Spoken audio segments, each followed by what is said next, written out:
Tropical Typhoon, Chairman TV. Weather update. Helping homeless people. Please subscribe.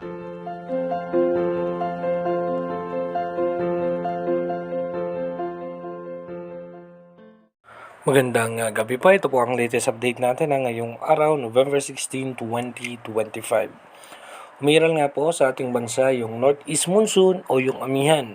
Dito nga po yan sa parte ng Ilocos Region, Extreme Northern Luzon at ilang bahagi ng Cagayan Valley.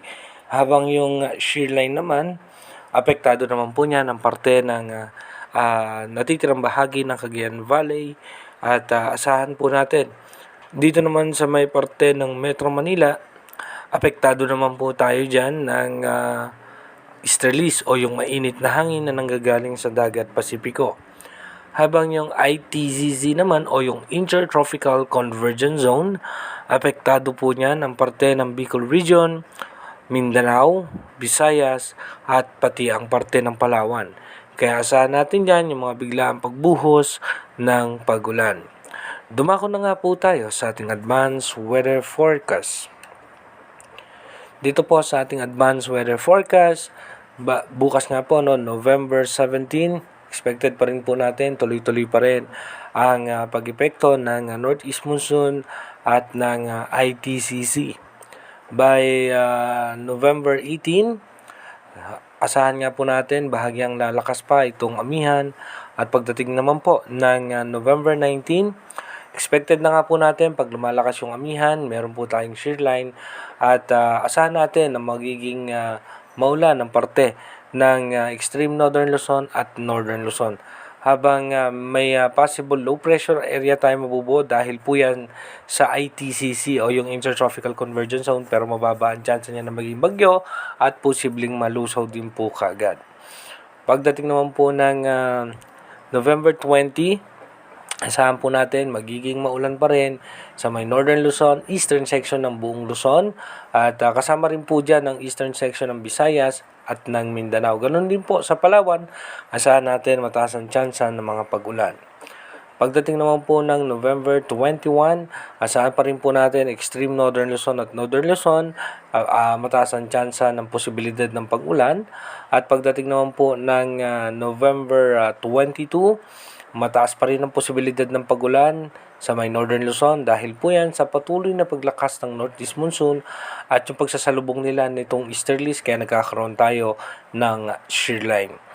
Pagdating naman po ng November 23, asahan nga po natin na patuloy pang lalakas itong Northeast Monsoon at pagdating po ng November 24, katamtaman ng mga pag-ulan lamang ang posible nating maranasan. Pagdating po ng November 25, asahan natin mataas ang posibilidad ng pag-ulan sa malaking bahagi ng ating bansa.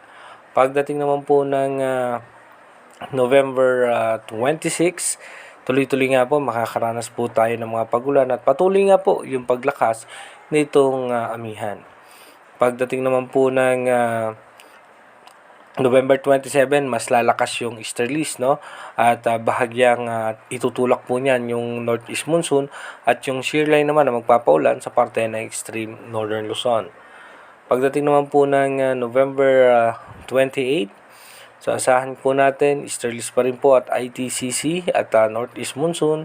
At pagdating naman po ng November 29, magkakaroon tayo ng low pressure area dito nga po sa eastern section ng Mindanao, pero as of now, mababa ang tsansa niya na maging isang ganap na bagyo. Again, inuulit po natin, itong ating advanced weather forecast is possible scenario pa lamang po yan. Malaki pa rin po ang tsansa na magbago po lahat yan.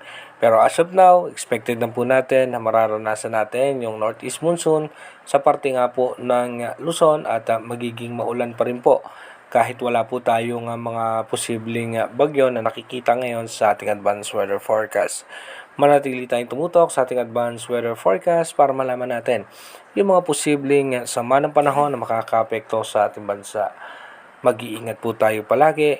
God bless po sa ating lahat.